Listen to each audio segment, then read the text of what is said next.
කන කියන්නේ මිනිසා ඇතුළු සත්වයන්ට තියෙන දියුණු සංවේදී අවයවයක්.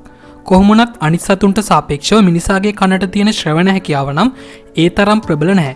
ඒකට හේතුව මිනිසාගේ කනට ඇහෙන හඬ සංඛ්‍යාත පරාසය ඒ තරම් විශාල එකක් නොවීමයි. සංඛ්‍යාතය සහ එහි අඩු වැඩි බව ගැන ඒ තරම් අවබෝධයක් නැති කෙනෙක්ට ඒ දේ සරලව මේ විදිහට තේරුම් ගන්න පුළුවන්. ගැඹුරු කටහඬක් තියෙන පිරිමි කෙනෙකුගේ හඬ අඩු සංඛ්‍යාතයක් තියෙන හඬක් විදියට සහ ගැහැණු කෙනෙක්ගේ උස් හඬ උදාහරණයක් විදියට ඔපෙරා ගායනයක් කරද්දී ඇසෙන හඬ ඉහළ සංඛ්‍යාතයක් සහිත හඬක් විදියට හඳුන්වන්න පුළුවන්.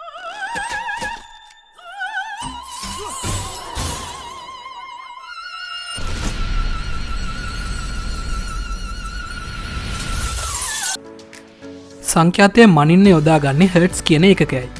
මිනිස්කන් දෙකට හර්ට්ස් 20ත් 20000ත් අතර හඬවල් ශ්‍රවණය කිරීමේ හැකියාව තියෙනවා.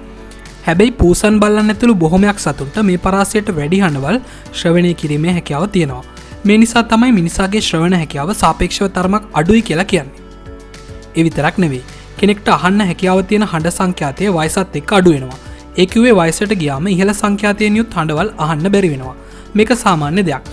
මේකට හේතුව මොකක්ද කියන එක අපි වීඩියෝ අවසානයේ කතා කරමු.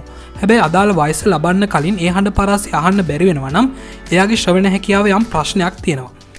ඉතින් මේ වීඩියෝවේ දැන් අපි ඉදිරිපත් කරන ශ්‍රවණ පරීක්ෂණය මගින් ඔයාටම පරීක්ෂා කරගන්න පුළුවන් ඔයාට තියෙන්නේ වයස අවුරුදු කීයක පුද්ගලයෙකුගේ කන් ඇසීමක්ද කියලා. නැත්නම් ඔයාගේ කන්වල වයස කීයද කියලා.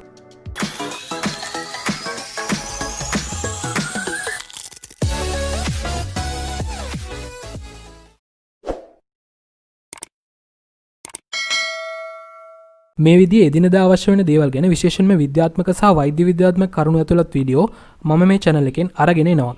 ඉස්සරහටත් මේ විදිහේ වීඩියෝ බලන්න කැමති නම් දැන්ම channel එක subscribe කරන්න. ඒ වගේම bell icon එක එබුවොත් මම වීඩියෝ එකක් දාපු ගමන් ඒ ගැන ඔයාලට දැනගන්න පුළුවන්.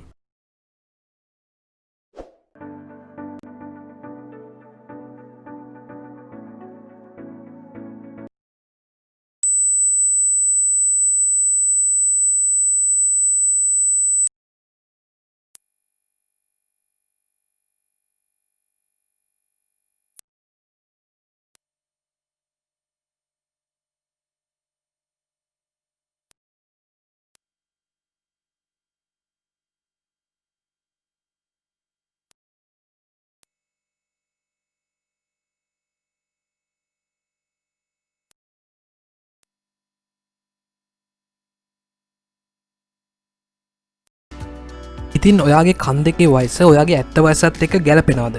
ඒ ගැන අනිවාර්යෙන් කමෙන්ට් එකක් දාන්න. ශබ්දයට සංවේදී වන සෛල නැත්නම් ශබ්දය අඳුන ගන්න සෛල පිටලා තියෙන්නේ අපේ කනේ ඇතුල් කන කියන කොටස තුලයි. මේ ශ්‍රවණ සංවේදී සෛල සියුම් කෙඳි සහිත සෛල වර්ගයක් ලෙස දැක ගන්න පුළුවන්. ශබ්ද තරංගවලට අනුව මෙම කෙඳිවල සිදුවන චලනයන් මගින් අපිට ශබ්දය හඳුන ගන්න පුළුවන් වෙලා තියෙනවා. වයසට යනවත් එක්කම විවිධ ഘോഷාකාරී හඬවල් වලට නිරාවරණය වීම නිසා මේ සෛල විනාශ වෙනවා. ඒ නිසා තමයි වයස එක්ක ඇහෙන එක අඩු වෙන්නේ.